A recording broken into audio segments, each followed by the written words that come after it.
Okay, so how is everyone today? Good? All right. So what were we talking about last time?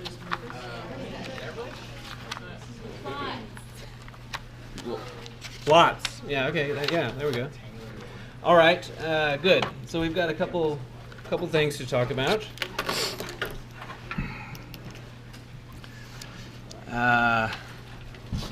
Good. So today's what, the 17th?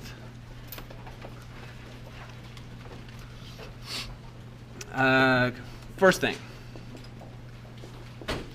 is to talk about distance. So in the reals, that is to say, the real line, if you have 2 points, A and B, then there's two notions of distance that are important for us. One of them is signed distance from A to B, and that's always final minus initial. So that's signed distance. So in principle, that could be negative, positive, or even 0 if the 2 points are the same point. Then we also have unsigned distance, and usually, under normal circumstances, you don't mention the unsigned bit. You just say distance from A to B, and you can think of it like you take the signed distance and then put it inside of absolute value to be sure that you always pick out the non-negative version of it. Good. And it's going to be relevant for us to know that one way you can calculate unsigned distance is to take the signed distance, which could conceivably be negative if that subtraction is in the order that would make it negative. You square it, and then you square root that. Okay. Fine. So then on the plane, R2,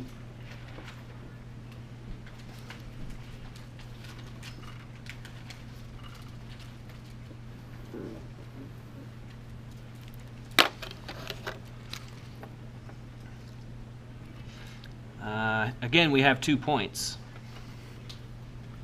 And again, we want to find the distance between them.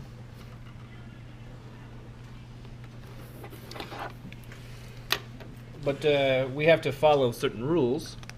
And the rule is that we're allowed to make measurements, in a sense, on the horizontal axis, and we're allowed to make measurements on the vertical axis. You know, you can imagine we've got like a ruler, you know, like a linear measuring device, but it's absolutely prohibited that we should turn this ruler at an angle and just measure that thing directly. It's not permitted. Can't do that. Furthermore, in this case, there's not going to be such a thing as signed distance. In this case, you can't. There's no such thing. Only distance. Now, the reason, in the end, is because let's consider. So this is just a little bitty version of that picture right there. Suppose that you start at this one and go to that one, so that you draw an arrow that looks like this. You know, because you have an idea of trying to come up with how to measure that, but in a signed way. So if you're looking at it from this point of view, that's your eyeball there. And if this is your right hand right here, then because that trajectory looks like it's traveling from your left hand to your right hand, you'd probably reckon that as being positive, right? But then if you were to walk around to the other side, you know, just go around, and then look at it like this. Again, your right hand is right here. So now it looks like you're traveling from your right hand to your left hand, just by walking around and looking at it from the other point of view. So as a result, it's not possible to have a consistent definition of referring to this as, say, -5 or +5. As a result, we just have unsigned distance, and that's not achievable here. You can't walk around to the other side like you can here. Sorry, you can walk around and look at it from the other point of view on this one, but not this one, because, well, and you can't leave the graphite. This is a one-dimensional world. It's not possible to leave it. Okay, fine. So here's how we're going to fix the problem. We're going to take these 2 points, and we're going to project them onto the horizontal axis.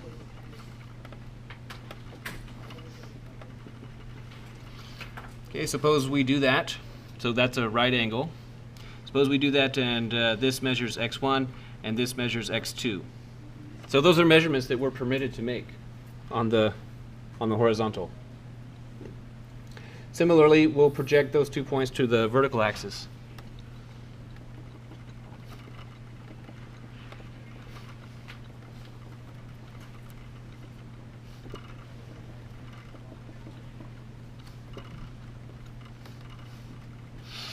Okay, and suppose that those measures are y1 and y2. So, that being the case, then, what are the coordinates of that point?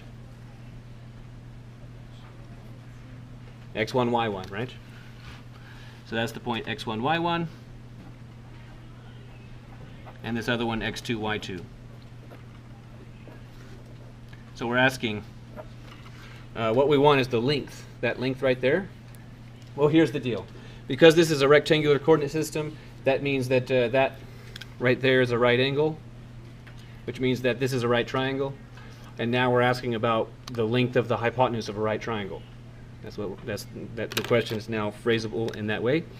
So ignoring all of the ignoring the rest of the problem, I can just ask right here, because this is a one-dimensional problem. Now, what is that distance between these two? Okay, nearly. One slight modification. So this distance is what? Not quite. Let me say it like this. What is the unsigned distance? Absolute value, right? So in this picture, because x2 is to the right, the correct order for subtraction is x2 minus x1, but I could have just as well drawn a picture where they were the other way around. Okay. And then what is this vertical distance here? Very good. So now, because these lines are parallel, we can transport that measurement up to here and say, all right, in fact, here we have x2 minus x1 in absolute value for that measure, and absolute value of y2 minus y1 for that measure. And just to give a name to this, I'll call that D for distance. And so now what we have is we have a right triangle, and we know the length of its legs. The leg in a triangle that's a right triangle, the legs are the side that's not the hypotenuse, the sides that aren't the hypotenuse, and we want to know the hypotenuse. If only there was some kind of like theorem, you know, that told you how all the measures of a triangle or all right triangle are related to each other. Oh yeah, okay. So then there's the Pythagorean theorem, right? Pythagorean.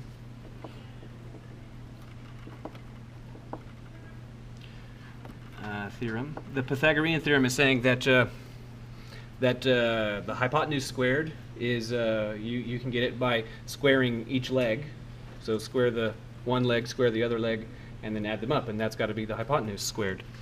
So d squared must be absolute value x2 minus x1.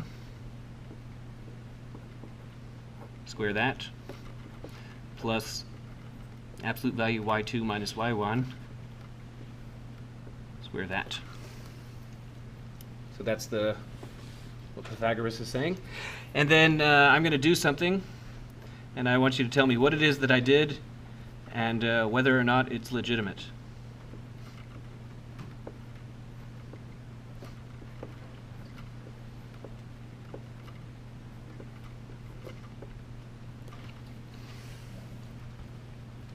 So what did I do? Yeah, I said, nah, I'm not going to use the absolute value. I'm just going to use parentheses. So is that legitimate? Okay, so I heard yes and I heard no, and one of these is correct.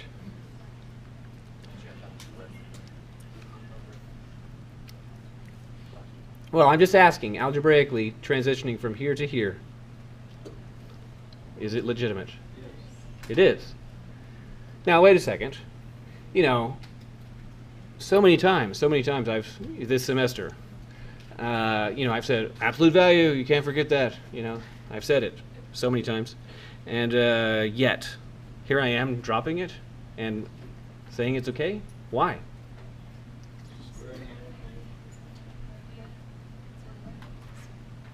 Yeah, so squaring it, right? So let's imagine that, this signed distance, suppose it turns out to be 5. Then that would be 5 there. We'd compute absolute value. That would still be 5. We'd square it and get 25. Suppose that signed distance is negative 5. Okay, then in a sense, we'd just ignore that. And then here we'd have signed distance is negative 5, and then we square it, and what do we get? 25. Do you observe that it doesn't matter if you compute absolute value first or not, because the square is going to squish away the negative anyway. So, as a result, we can compute, so that's legitimate. So then now I'll compute square root of both sides.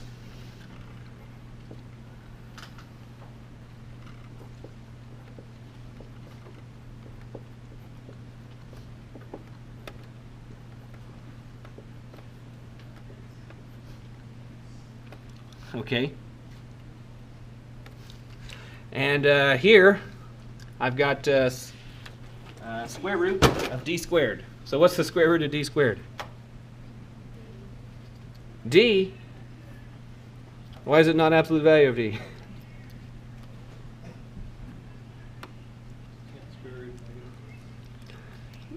Well, I'd be squaring it first, right? So what I'm pointing out is that so many times this semester I have said the following. I've said that if you take a t and you square it, and then you compute the square root, what do you get? You get absolute value of t. And so what about this? What's the square root of d squared? It's just d. It's not absolute value d. Why is it just d, though?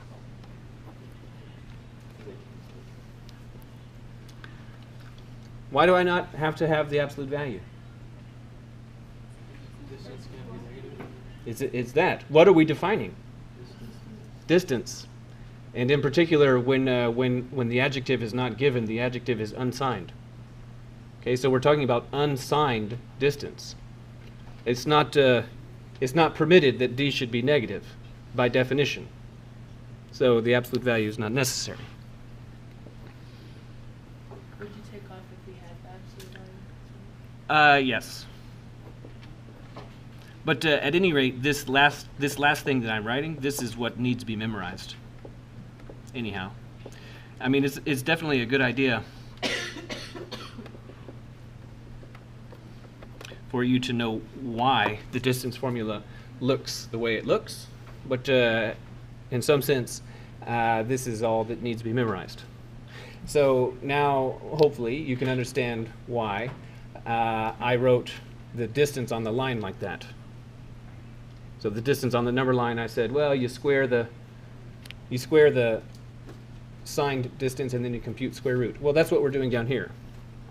Except because there's 2 dimensions, You square the horizontal difference, you square the vertical difference, you add them up, and then square root the whole sum. And if this was instead of a 2-dimensional problem, if it was a 22-dimensional problem, then you take the difference in the first dimension, square it. The difference in the second dimension, square it. Dot, dot, dot. The difference in the 22nd dimension, square it. Add them all up, square root. Yes? Here? Since d greater or equal 0. Other questions? All right, good. So now you can compute distance. And again, one of the main mistakes that students make is trying to distribute the square root across the sum. Okay, so that cannot happen. All right. Besides distance, there's a similar phenomenon. Midpoint. And again, I'll start by saying the topic for the line. So we have 2 points, A and B.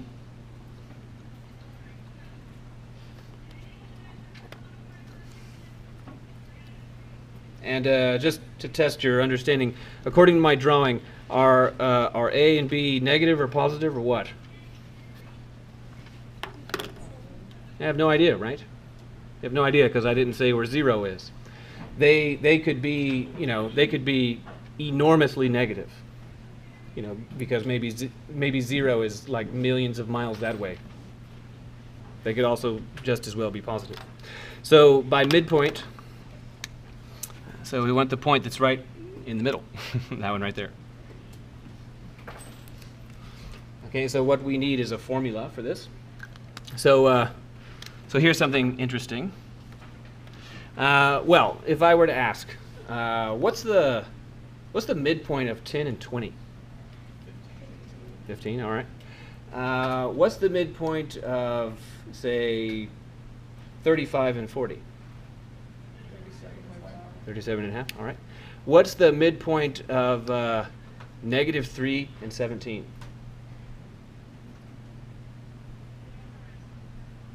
And that's where people's hearts drop out as well. Okay, so then here's the deal, is that most people, when you ask them to do that question, I find, what they do is they have a thought process like this. So when I say, what's the midpoint between 10 and 20? And then the thought process seems to go like this. I'll take, well, the difference between 10 and 20 is 10. And half of that is 5. And if I add that to 10, that's 15. Okay, and then that works pretty quick. Then if I say 35 and 40, then it's a little bit more complicated because now we're not using integers. And so it's like, okay, well, the distance between those is 5. Half of 5 is 2.5. 35 plus 2.5 is 37.5. And then I throw in a negative and people are just, I'm out. Never mind. So, well, the formula is that you just take those two numbers and compute their average. A plus B over 2. That's all that it is. So so to see that again, how about the midpoint of 10 and 20? Well, 10 plus 20 is, over 2 is, that's the same as what we said before, right? So the midpoint of negative 3 and 17 is 7, right? Oh, now that's easier, isn't it? Negative 3 plus 17 is 14. Half of that is 7. So what I'm telling you is that that's a formula, and then just out of your interest, the way humans do it, that seem to do it to me, in my experience, is that they calculate the b minus a, divide that by 2, and then add a to that. That's what humans seem to do. It's curious. Any question about it? This one's easier to calculate, but for some reason humans think that way.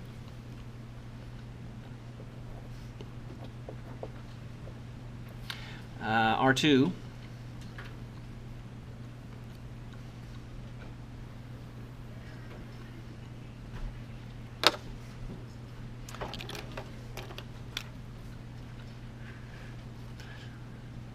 So again, we've got 2 points, and the line segment connecting them.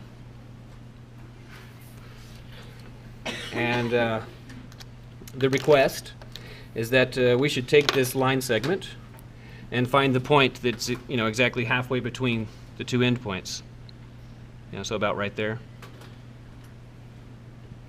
So we want to find, given the coordinates of the 2 red points, we want to find the coordinate of the blue point.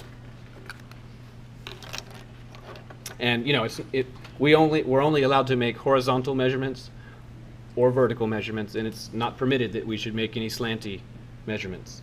Not permitted. Okay, so same strategy as before.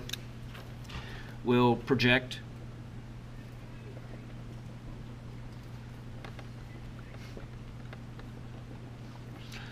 suppose the horizontal measurements are x1 and x2.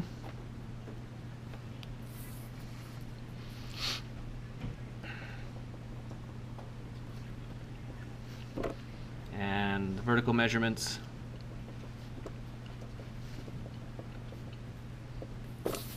y1 and y2. And here's the beauty of the system, is that, here we talked about how to do the one-dimensional problem. So let's just focus on the one-dimensional problem. So covering up and ignoring the fact that this is that we were just talking about a two-dimensional problem, can you see that I can very easily ask for the midpoint, for the horizontal midpoint, right? So what is it? Okay. So just eyeballing it, it appears to be about right there. And its formula would be x1 plus x2 over 2.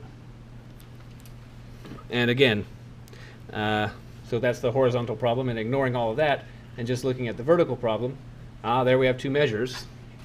Okay, and I can ask concerning those 2 and considering it a one-dimensional problem, can you tell me the formula for the midpoint?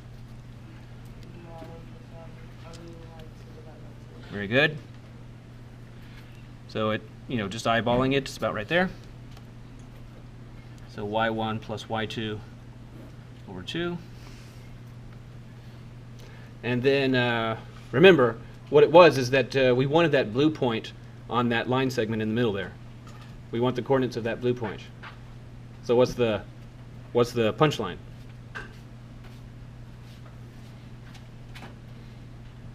Well, what's the horizontal coordinate of the of that point? What's this horizontal? That one, right? Yeah. And what's the vertical coordinate of that point? That one, right?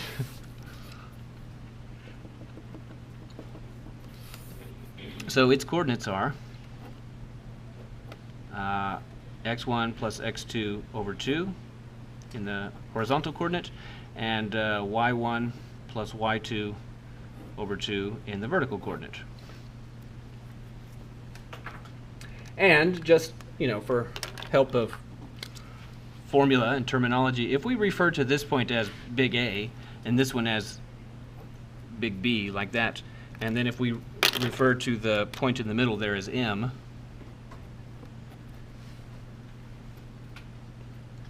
then, we've got a nice formula that says something like this. It says M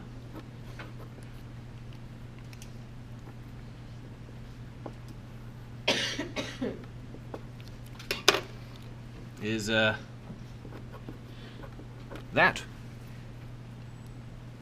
But understanding that there we're adding 2 points, right?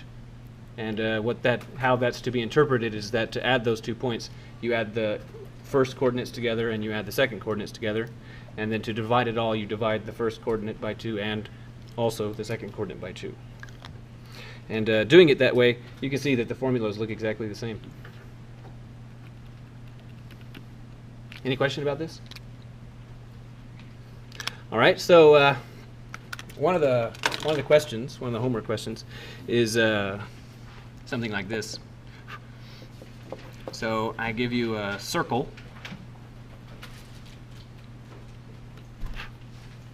And then here's a place where the language as used in this class and later math classes is a little richer and nuanced than what you may have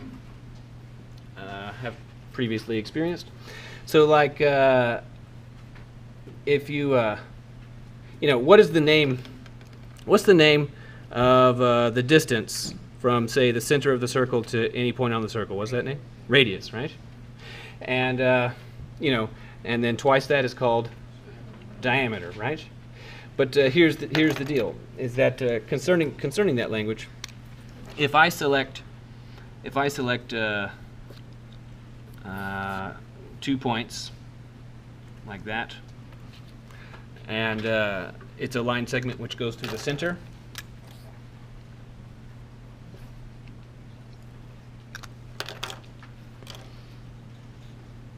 like that, then the line segment which starts and ends at the red points is called a diameter.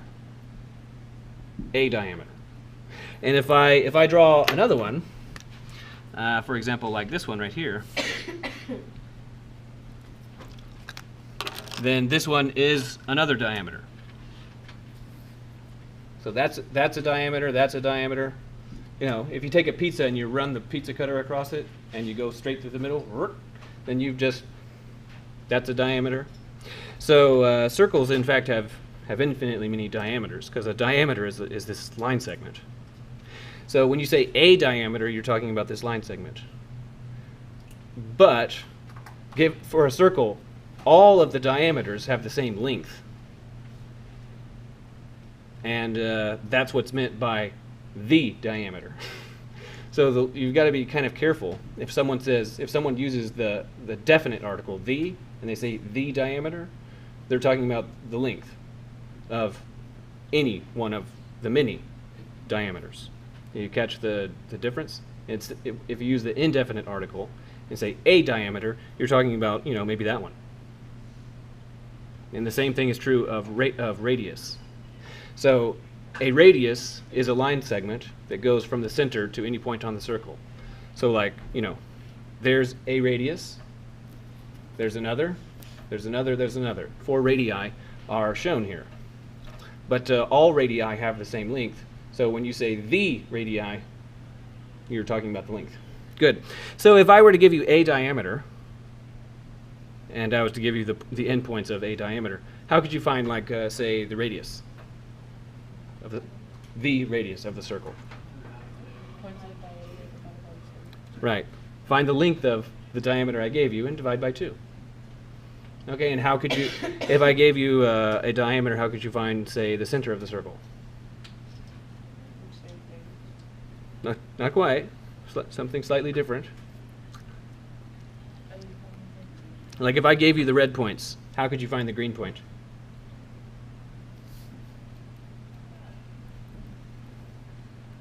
Midpoint, right? Midpoint. Good. So at this, this place is where circle-like questions end up coming up a lot. Good. So next,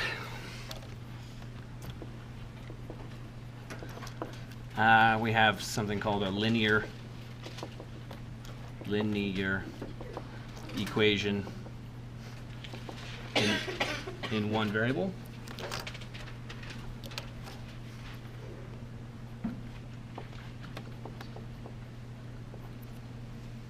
So one variable is easy enough to understand. That just means that an equation is easy enough to understand. So we're talking about an equation, and it can have it's got to have one variable in it, and then linear is a little bit iffy. All that means is that concerning this one variable, it has all such instances where it shows up have to have exponent 1. So like, it'd be fine for you to have like 5w, but not 5w squared. That would not be okay. Okay. So this is it's pretty much self-explanatory. So it's an equation there is one variable, and all of these have degree 1.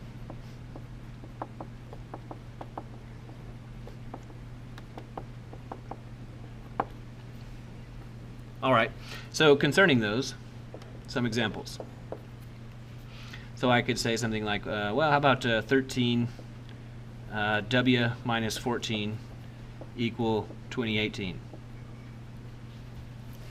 So, all right, is this an equation? Yeah. Is there one variable? Is it the case that everywhere that variable shows up, it has degree 1? Yeah. So this is the kind of thing we're talking about. So, you know, we can solve for W by adding 14 to both sides.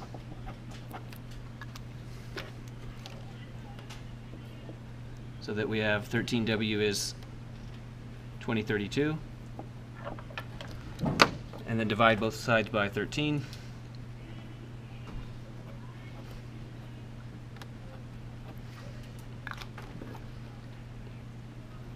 So W is 2032 over 13. So that's interpreted to mean that the set of all W, such that when you plug it into the equation, the result is true, consists of just the single item 2032 divided by 13. And if you were to plot that on the number line, you know, it'd just be the one red point right there.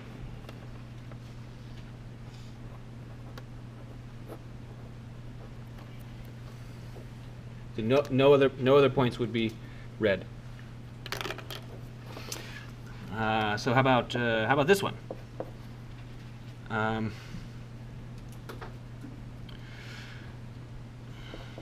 4z minus 6 plus z is equal to 2z what? And then minus 2 plus 3z minus 4. Okay, so is this an equation? Yes. Is there, concerning this equation, is there just one variable?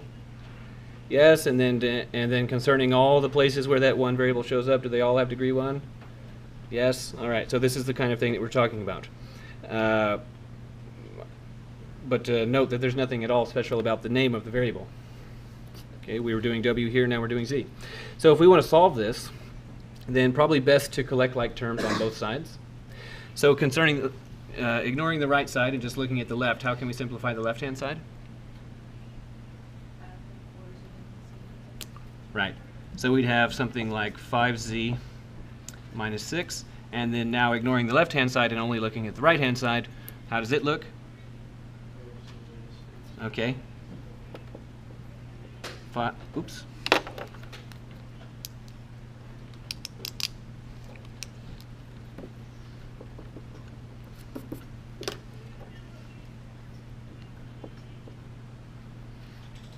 Okay, so now I'll simplify this equation as best as I can. So, you know, I'll add 6 to both sides.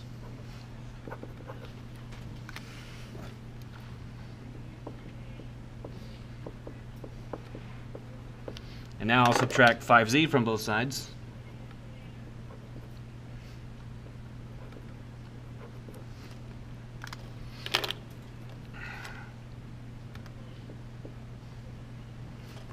And then, you know, we end up with an oxygen molecule. Right? So the solution, remember, the solution is the set of all z such that the equation is true. Well, is this equation true when z is like 5? Is it? Yeah. How about on Wednesdays? Is 0 equal to 0 on Wednesdays? Yeah, right. And in fact, this equation doesn't actually depend on z at all. So for which z's is this true? For all of them, right? This is true for every z. So the answer is that the answer is all z. So what I mean is that if you were to make a plot, then which points would be red? All of them, right? They're all included.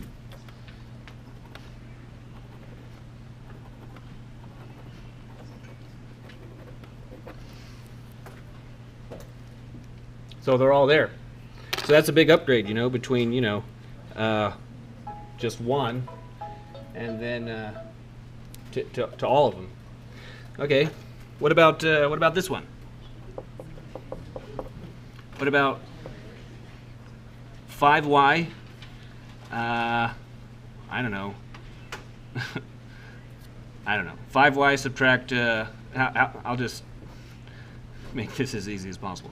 Okay, equal 1, and then plus 5y minus 5.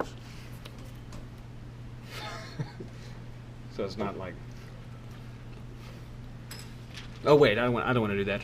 Sorry, so that makes it the same one as last time. So now I'm going to make this instead of subtract 5, I'll say subtract 55. There, fixed it.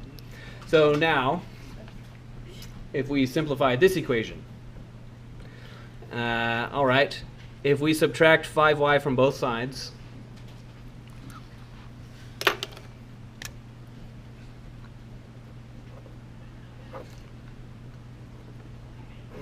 and also collect the constants, then the equation reads negative 4 is equal to negative 54. All right? And remember, solution is the set of all y such that the equation is true.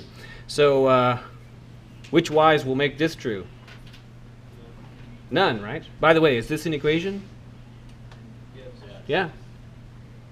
It's an equation. And there's no hesitation there. It is an equation. When you evaluate it, it is false. And in fact, there's no y that's going to change that. So if you were to draw a number line, and then you wanted to, so the conclusion is that there's no solution. And if you wanted to plot on a number line, which ones would you color red? None, right? So here's the thing about linear equations in one variable, is that I've literally shown you all of the possibilities. There are no other conceivable possibilities. There's either going to be exactly one solution, which is to say that there's exactly one element of the solution. So exactly one, everything, or nothing. And then, sometimes these are written as, 1, infinite, and 0. Those are as to the number of elements in the solution. Exactly 1, infinitely many, or none at all. So if I give you a linear equation in one variable, and you report to me that there's 2 solutions, this is like really bad. Good, so please put away your things.